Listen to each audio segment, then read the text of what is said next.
Assalamualaikum warahmatullahi wabarakatuh. Salam sejahtera bagi kita semuanya. Terima kasih atas kesempatannya. Eh, Izinkan kami untuk menyampaikan hasil tulisan kami dengan judul Emotional Coping untuk menekan stres ibu hamil dalam menghadapi persalinan, sebuah literatur review, gitu ya, yang ditulis oleh kami.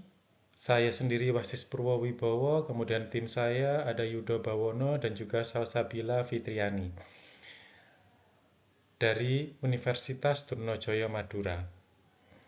Tulisan ini kami presentasikan dalam acara Conference on Dakwah and Communication Studies 2025. Di dalam pendahuluan, eh, kehamilan khususnya di trimester akhir, gitu kan ya, merupakan fase penuh dengan tekanan, dengan perubahan fisik, gitu kan ya, perubahan hormon, dan juga terlebih perubahan psikologis yang cukup intens. Di mana prevalensi stres pada ibu hamil sekitar 26,6% berada pada kondisi stres sedang, 31,2% dalam kondisi stres ringan, dan semakin bertambah usia kehamilan, semakin tinggi tingkat stres yang dirasakan oleh ibu hamil. Apa sih kemudian dampak stres pada ibu hamil yang mungkin bisa terjadi, gitu kan ya? Yang pertama adalah memperpanjang durasi persalinan, sehingga persalinannya akan prosesnya akan semakin panjang, kemudian meningkatkan nyeri persalinan. Rasa nyeri juga akan semakin dirasakan oleh ibu hamil, gitu ya. Kemudian kalau terlalu stres juga nanti juga dapat memicu komplikasi dalam kondisi persalinan tersebut. Selain itu, juga di dalam kondisi stres ibu hamil, terlebih pada ibu, gitu kan ya, itu juga akan menghambat pertumbuhan janin yang mungkin masih dalam kandungan ataupun ketika nanti di dalam proses persalinan tersebut, gitu kan ya. Sehingga diperlukan sebuah strategi pengelolaan stres yang efektif untuk kesehatan ibu dan janin. Bermula dari kondisi tersebut, gitu kan ya. Metodologi penelitian yang mungkin akhirnya digunakan yaitu adalah literatur review dengan pendekatan kualitatif deskriptif, yang dimana kriteria literatur atau kriteria seleksi literatur yang kami gunakan adalah terkait relevansi dengan emotion focus coping dan stres ibu hamil, kemudian publikasi dalam 10 tahun terakhir, dan juga terkait kredibilitas sumber publikasi, di mana sumber yang kami gunakan adalah jurnal nasional dan internasional, buku metodologi, dan juga publikasi ilmiah yang relevan lainnya. Kemudian, apa yang mungkin kami temukan, gitu kan ya, ternyata beberapa penyebab stres pada ibu hamil yang terjadi adalah apa? Pertama, terkait kekhawatiran keselamatan. Ini terlebih terkait keselamatan bayi dan juga resiko kematian. Sehingga hal itu menjadi sebuah penyebab stres pada ibu hamil. Kemudian kami juga menemukan penyebab stres pada ibu hamil adalah rasa takut nyeri. Nyeri saat proses persalinan itu menjadi sebuah faktor atau menjadi penyebab munculnya stres yang dirasakan oleh ibu hamil.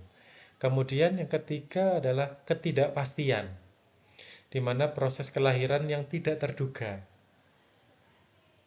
Karena kondisi persalinan terkadang mungkin akhirnya kita tidak tahu, gitu kan ya, mungkin meskipun sudah tahu kira-kira perkiraannya kapan, gitu ya, tetapi terkadang itu tidak terduga. Sehingga hal itu juga bisa menjadi penyebab stres, kondisi stres yang dirasakan oleh ibu hamil. Kemudian dukungan sosial. Minimnya dukungan dari keluarga, terlebih suami, gitu kan ya. Kalau mungkin kurang mendapatkan dukungan, kurang mendapatkan pendampingan juga, gitu ya, baik dari suami atau keluarga terdekatnya, itu juga menjadi sebuah penyebab timbulnya stres pada kondisi ibu hamil gitu kan ya, sehingga ya itu bisa menyebabkan kondisi tersebut. Itu yang kami temukan, yang kami dapatkan. Kemudian kondisi ekonomi. Penyebab stres berikutnya adalah terkait kondisi ekonomi. Permasalahan sosial ekonomi juga menjadi sebuah penyebab stres pada ibu hamil. Dan yang keenam atau yang terakhir yang kami temukan juga adalah kondisi bayi. Kekhawatiran bayi lahir cacat.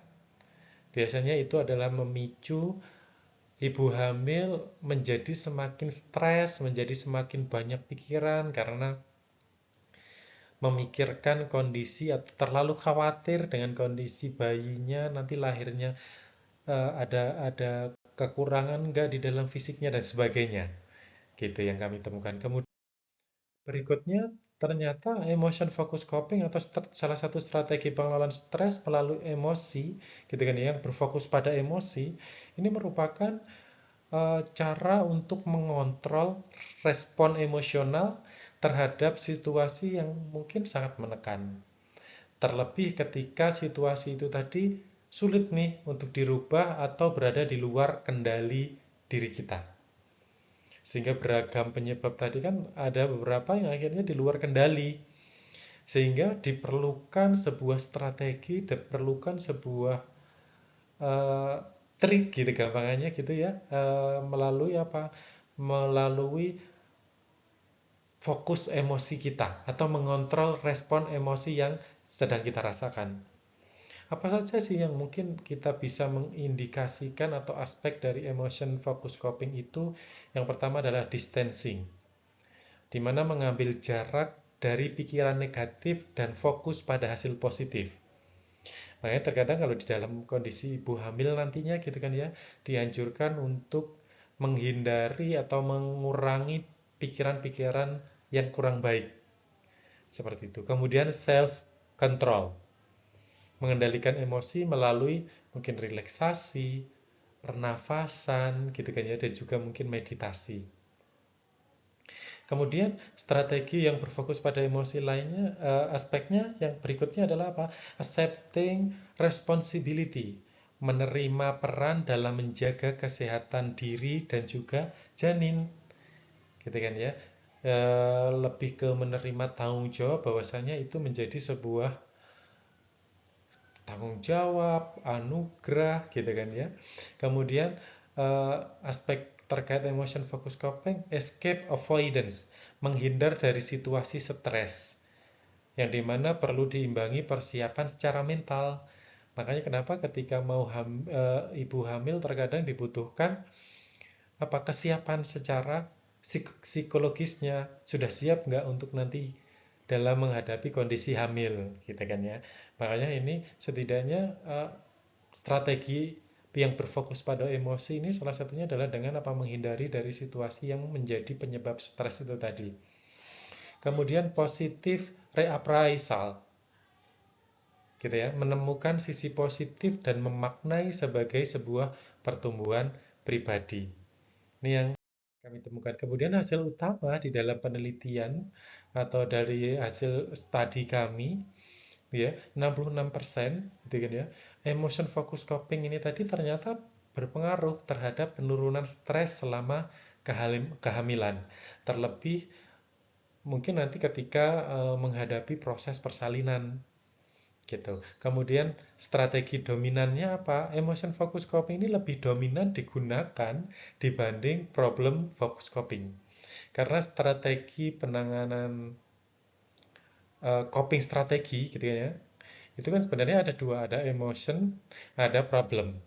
Emotion focus coping, ada problem focus coping, dan ternyata ditemukan ternyata emotion focus coping ini lebih digunakan dibanding mungkin problem focus coping. Kemudian keefektivitasannya, semakin tinggi penggunaan strategi terlebih emotion focus coping ini, semakin rendah tingkat stres yang mungkin akhirnya dirasakan gitu. Kemudian manfaat membantu ibu hamil mempertahankan stabilitasnya, terlebih stabilitas emosional, dan juga meningkatkan kesiapan secara mental, kesiapan secara psikis di dalam menjalani kehamilan ataupun di dalam menghadapi proses persalinan nantinya. Sehingga Kesimpulan yang mungkin kami dapatkan dari hasil studi kami adalah emotion focus coping ini efektif menekan stres ibu hamil menjelang persalinan. Yang dimana kalau kami rinci ada terdapat hubungan negatif antara emotion focus coping dengan kondisi stres yang mungkin dirasakan oleh ibu hamil. Dari hasil beberapa studi menunjukkan semakin tinggi penerapan emotion focus coping ini tadi, semakin rendah tingkat stres yang dirasakan oleh ibu hamil. Kemudian kelima aspek yang mungkin ditemukan tadi memiliki peran spesifik nih di dalam bagaimana pengelolaan emosi yang dirasakan oleh ibu hamil. Kemudian secara stabilitas emosi, gitu kan ya, emotion focus coping ini mampu mempertahankan keseimbangan emosional yang mungkin terjadi dalam kondisi ibu hamil. Perubahan-perubahan yang dirasakan oleh ibu hamil terlebih mungkin akhirnya menjelang persalinan. Kemudian secara kesiapan mental mendukung persalinan lebih lancar dan positif dengan menerapkan strategi emotion atau strategi yang berfokus pada emosi ini, gitu kan ya, akan mendukung proses persalinan ini menjadi semakin lebih lancar ataupun semakin lebih positif. Kurang lebih seperti itu yang mungkin bisa kami sampaikan, hasil studi yang kami tuliskan. Mungkin nanti ada masukan, kami sangat terbuka, gitu kan ya. Dan terima kasih mungkin atas masukannya nantinya atau mungkin untuk perbaikan tulisan kami ke depannya. Dan cukup sekian dari kami, kurang lebihnya dari kami mohon maaf. Saya akhiri, bila taufiq wal hidayah. Wassalamualaikum warahmatullahi wabarakatuh.